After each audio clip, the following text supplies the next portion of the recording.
Today, we'll be reacting to some videos where men refuse to simp and exploring how modern women respond to it. Let's see what we have here. I have 27 guys that have matched with me that I've never met in person. I don't know what I'm doing wrong. Am I not cute enough? So, I'm just sitting here trying to understand why I look this good and I am this single. Do me a favor, please. Get out of here. Okay, boys. I'm a single 30-year-old woman. I do my own yard work. I pay my own bills. I pay my own taxes. I keep my dog alive wherever he is. What am I doing wrong? We don't do that here. You guys, I had a date last week. You'd assume it went well, right? And it did for the most part. Well, anyway, the biggest red flag that I ignored, which I probably shouldn't have, was his energy change towards me. A man's energy or behavior will only change if someone does something wrong in the situation. Don't get a girl used to you saying good morning, good night, and then all of a sudden stop. Huh? I understand we're adults, we get busy with work or whatnot, but at least say that. And I noticed his energy change after he went to a friend's housewarming party. We had planned to meet twice. Both times he canceled on me. So we finally are able to meet up and we go on a date. Things go well. He asked to hang out again and I was like, sure, why not? Tell me why this man ends up ghosting me. Some women need to understand that when a man isn't available, it's not mainly about them. They shouldn't take everything personally. They should know that maybe he is busy or maybe he has some issues. But some always take it personally. After telling me he had a good time and asking if I'm free again Sunday. But not really ghosting me because he's still watching my Instagram stories. We are making a move. We've moved on. We are done dating because we don't play games. Simple. What the hell you want? Guess who called me? What? Guess who called me last night? Who? At like 2 a.m. Who? My ex. You serious? Mm-hmm. Why the still got his number? I didn't. I know his number. What? And it's not blocked? No, he's never bothered me before, so that's why I'm like, what the hell? Never bothered you before, so you didn't block it. Even if it may just be a prank to see his reaction, it's a toxic behavior that shouldn't be done in a relationship. Okay, I'm gonna keep that in mind. He's never bothered me before till now. Okay. So I was just... What? I was just wondering, should I call him back? I beg your pardon? I beg your pardon? Yeah, call him back. Yeah, invite him for dinner. Call him back. Invite him for dinner. Serious. Yeah. Should I call him back? Go ahead. Call him back. Call him back, see what happens. What do you mean, see what happens? Call him back. He could be a good guy. I might like the guy. Yeah, no, I'm just trying to... I want to call him back to see what he wanted.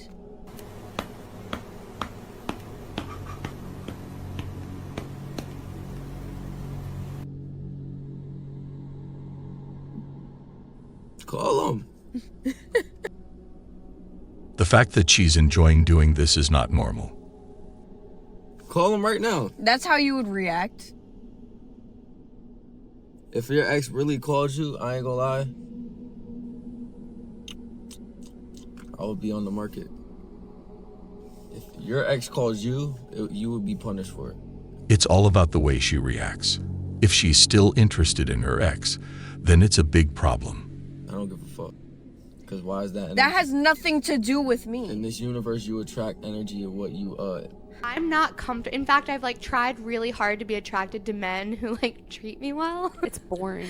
It's not only boring, but it makes me feel uncomfortable. I'm here to tell you right now, we don't care. Name 5 things that you have to offer a man.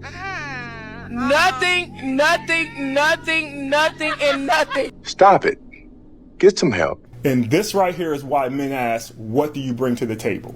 Because there are women out there who are the so-called table. They bring all of these things to a relationship that a woman brings. But then you have women like this who bring absolutely nothing. So always ask that question. But stress and pain. And when a man is first meeting you, we don't know if you chick A or chick B. And that's why we ask the question. Hopefully this makes sense. Now I want to show you something really, really beautiful.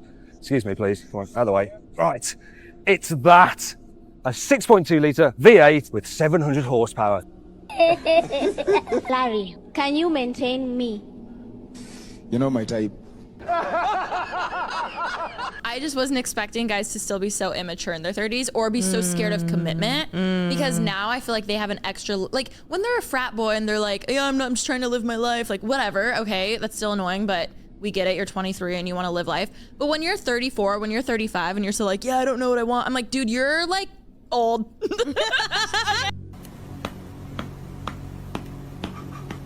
It's not that we don't know what we want. We know exactly what we want and what dangers to avoid. So yesterday was National Girlfriend Day, and I was seeing all over Facebook and all over Instagram my friends' boyfriends posting about how they appreciate them and how much they're loved. And I'm just a little bit sad because my boyfriend Jason didn't do that yesterday. I didn't participate in the made-up holiday that doesn't even exist. It's not even a real made-up holiday. Wow. Celebrations are meant to be really special every few years. Now, some people are finding the most random reasons to celebrate, and men do not like that. But it means something to me. Like, it's really embarrassing to see all of my... Does it, or are you making it mean something that it doesn't really mean? Here's how you can tell it's a made-up holiday. Yep. Hallmark doesn't even have a card for it. Oh, boy. So wait, Jason, do you ever post your girlfriend on social media, or are you kind of a guy that never posts? If we're out and about at a park or something and we get a nice picture in front of an azalea bush or something, I'll make that my profile picture. I'm not ashamed of her. I love her. I show her off online, but I'm not gonna be beholden to this Wikipedia made up holiday that some dude that was probably in trouble with his girlfriend made up. That guy has some courage to admit all this. Try to get out of trouble. And Karen, if your relationship's great, do you really care that much about a social media post? Right? I mean, it would just be nice. You know what I just realized about relationships? A guy starts off by putting 100% in the beginning of a relationship. And over time, that will slowly go down from like 100 to 95 to 90 to 80 to 85. And then you notice, and you only notice when it goes down to like 75 or 80%, and then you say something. And then when you say something, he puts back 5% effort and you're content. You're like, okay, he put in some effort, but it never goes back up to 100 or 90 or 95. Bro, what are you talking about, man? If a man does this, it is not because he has a problem giving effort. Indeed, because men give their all in everything. But if they're not met with the same, they will retreat. The problem he has is giving that effort but not receiving any effort back. And of course, early on in dating, that man, he knows he's expected to give. And so he does that, but at some point, he has to feel like he's going to get some amount of reciprocation. Because honestly, that man is just trying to figure out if you actually like him. And if you're not giving any effort back, he's starting to think that you don't. Too late now. The game has been exposed, and men are not playing. Real men refuse to simp. Men going their own way is peace, happiness, and wealth. So I do not understand men. I don't. Talked for 2 whole weeks to go on a date tonight. Ghosted. It's payback time. And here I am on a Sunday night about to give a relationship advice when I'm single. But I will say, ghosting, there's no reason for it. Like, from a woman's standpoint, just come out and say it. Like, we don't need you to coddle us. We are fine. Tell it how it is. Say you're not interested or you found something better. We expect the same because, from a man's standpoint, I can tell you that more men get it. Like, there's no reason to just vanish because we know you didn't. Come on now. Really? We're all trying to find love. Why are men not as interested or as obsessed with us anymore? Obsessed is crazy word. I get this question a lot, and I wouldn't say that men have stopped being interested. What I think is we've had our perspective and our priorities reset. In the past, men chasing behind women they probably couldn't even maintain was a badge of honor. The applied pressure culture was a real thing. We were told our identity was wrapped up in who we were able to conquer. That's how it used to be. And I believe women by majority standardize that as this is what it should be. Whereas now, priority number one for a lot of men is to consider our purpose and to make our money, body, and career maxed out. Our peace in our pockets before prioritizing you. It's almost like that viral video where that man is sitting down eating and it's like single man meal is $16 and a peaceful dinner. Then it says relationship meal is like $85 and trying my best to avoid an argument. There's humor in that, but there's also some honesty. And I think a side effect of men prioritizing those things is that by doing so, we've unconsciously unlocked the clarity that says I still want and desire a woman, but if she comes in and compromises my peace, my purpose, or my pockets, then I don't even want to waste my time. How come no one talks about how different it is to go from dating and talking to guys who just absolutely love bomb you to talking to a guy who's probably a little bit more emotionally stable, probably a little bit more mature? Let me tell you, it can be confusing. It's like, why are you not texting me? Because I'm not interested. 24/7 and then getting upset when I don't reply within a certain amount of time just because you really want to hear from me that day. I don't understand why you're not sending me random flowers or my favorite coffee order after the first day because you're just thinking about me. Why are we not having 4-hour-long phone calls every single night, messing up both of our sleep schedules, therefore putting us both in a very unhealthy place? A man would never risk putting his health in danger for no one. Because we need some sleep. Why are you not joking about our kids and like our wedding one day? Why are you not taking me to meet your entire family after the second date? I don't understand. Why are you not just completely obsessed with me? I have said this before and I will say it again. There is no shortage of good men. It is simply that you don't see the men that are good men in your life as dateable, but they're probably good friends. Like they're probably in your friend zone. And then for the good men that aren't in your life, it is because they're not looking to date. They probably spent far too long in a relationship that took advantage of their goodness. Those men are either working, they're either at home, or they're just hanging out with friends or doing some sort of hobby in seclusion. They played the game far too long to know it's not good for them. So if you really do want a good man, you better look in your friend zone or do all that you can to put out positive energy about men because they will see you and they might take a chance. I had such a good lunch and I hope there's no hard feelings between us, Theo. Hey, you know me. I'm not the type to hold grudges or anything like that. You want to just be friends? I'm completely okay with that. Here you are, sir. Here's your bill. Thank you. And here's your bill, ma'am. Wait, what? What's wrong? What does he mean, my bill? What? That's your bill. What do you mean? I'm so confused. Oh, you don't know what right a bill now. is? A bill is an itemized receipt of everything you purchased in the restaurant and they expect a form of payment. Cash, credit, debit.